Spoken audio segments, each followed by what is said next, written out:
Well, welcome back, everyone. You know, we're all kids at heart. Let's face it. I don't care who you are. I don't care how old you are. I don't care where you live. We're all kids at heart. And someone who really understands what I'm saying is joining me today. It's MichelleSmith, who's the executive director of a very, very cool place in Saratoga called the Children's Museum at Saratoga. Welcome back. Hi, how are you? I'm good, thanks. Happy New Year. Happy New Year to you. Thanks for having me back. Oh, you're welcome. I always want to check in with you and find out what's going on at that absolutely amazing museum. Hey, by the way, just to give you an idea that things go on there, when we first contacted Michelle about coming on, there was an event that we were going to help promote. Well, the event sold out in 2 days, so I guess we're going to have to move on to the event after that. But I think overall, let's just remind some of our viewers or anybody who might not know, what's the mission of the museum? The mission of the museum is to help children, you were saying, explore. Help children learn and discover through their everyday life experiences. Yes, that's right. And considering that we're talking about, well, you said from birth to like 8, but let's say the median age of around 4, that is such an impressionable age, right? And to give them a healthy alternative to learn in a fun environment, Yes, and everything's hands-on. So everything that they take in, children at that age, they learn through repetition. So what they learn today, they build on for tomorrow's learning experiences. And boy, do they remember. I'll tell you that. Before we went on camera, Michelle and I were talking, I have 2 granddaughters, 3 and 5. And I can't believe what they say. I can't believe how they know technology. They're leaving us in the dust. Not you, but me. Yep, they are. Hey, and also, would you find that kids that age really trying to play role models? They do. Or have role models? They have role models. Typically at that age, their hero is going to be their mom, their dad, their caregivers, and of course their grandparents.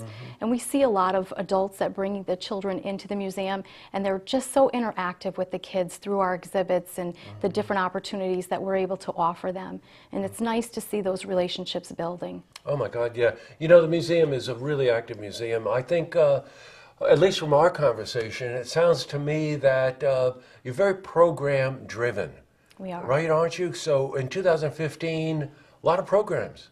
We are. We're program driven, but we're also driven to allow children to explore on their level at their time. Yes, right. So everything is self-guided as well. So today, children are going into the diner and they're learning about fruits and vegetables at the age of 2, but by the time they're 4, they truly have an understanding that when you go to a diner and your everyday life experience, you need to have money to pay for that. Yeah, so they're building on that. So our programs are different than our exhibits. Our programs run during different times during the day. We're open the Tuesday through Sunday, and you'll find different programming that runs for an hour or 2. And well, it's driven with a certain message and a certain purpose through themes. It also has different learning opportunities within that as well that would be different than what they would experience in the exhibits. You mentioned something I think is really important, themes. The children really do latch on to themes. This event that I was telling you about prior was the Winter Wonderland event, right? Yeah. I mean, that's so fantastic. There's so much fantasy in winter and Wonderland. And that event is sold out. You added a second date, and that date sold out. Yes, within 2 days, we totally sold out of every seat that we had available. Wow, it's wonderful. But my granddaughters are really involved with Frozen. Talk about winter. Those Elsa and Anna, the princesses and all that stuff, right?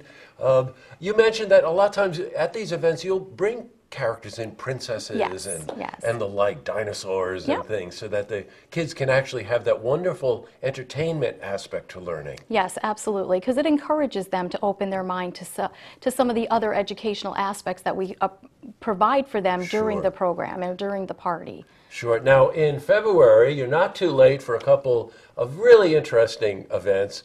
One called Dino Day. Somebody's pretty clever over there, Michelle. Yes, we love it. We love it. Dino it's so much Day. fun. It's about dinosaurs and paleontology. Yes. So dinos will take over the museum, and children can come in and explore the dino exploration by pretending to be paleontologists. Wow, fantastic. So, well, that's all fun. and everything is fun driven. However, there are learning components to that. And Yeah, what we're going to incorporate with that is the actual fossils that were found in New York State. So native to New York State, and we'll bring those elements in as well in such a way that the children will absorb that information, take it with them, and all they're going to really think about is the fun that they had while they did it. Oh my God, and they retain it. Again, you're talking about very Yes. impressionable ages. They retain this information. One other event we're going to tell you about in February, Build It. Build it. That's the last Sunday. The 22nd is the last Sunday in February, right? The 22nd is going to be the Dino Day.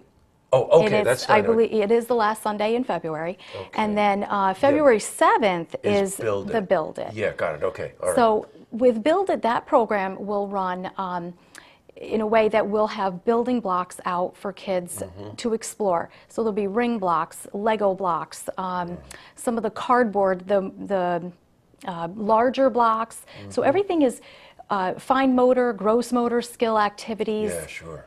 Sure, and the coordination, of course. Right. You happen to mention Legos. That they even had those when I was young. I'd still And play it's with them still if I hot. could. Kids Yeah, it love is. them. I know. They love them. I Yes. know.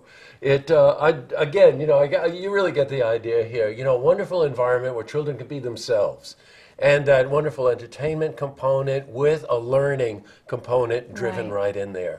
Yeah. The museum, by the way, the one last thing, and we're going to have you back before it. You do an annual gala. I remember you told me about that last year. When is that? Yep, so this year we are celebrating 25 years of serving the community. So we're very excited about that. And the gala this year is going to be Friday, March 27th. Okay, all right. Well, that's it sounds like a year away, but we'll have you back again prior to that, because there is something you can do to help. And these events that we were talking about at the Winter Wonderland, they have a pretty good capacity there at the museum. Yeah. It's sold out, 80 kids. Yes, per For event. each event, per event. So these two events in February, on the 7th, the Build It one with all the building blocks and all this cool stuff, and then the 22nd, Dino Day, Yes. which is, you can be a paleontologist. Yeah. So you see this one kid in that group on Dino Day with a beard and stuff like that. You know Right. who it is. I think will. that guy's I a little will. old for this. But right? that's okay, we'll let you in. Thanks, Michelle. Great that you took the time to come in. Well, thank you for having me. We'll check back with you before the gala. Okay. Okay. To see this interview again, head to our website, looktvonline.com.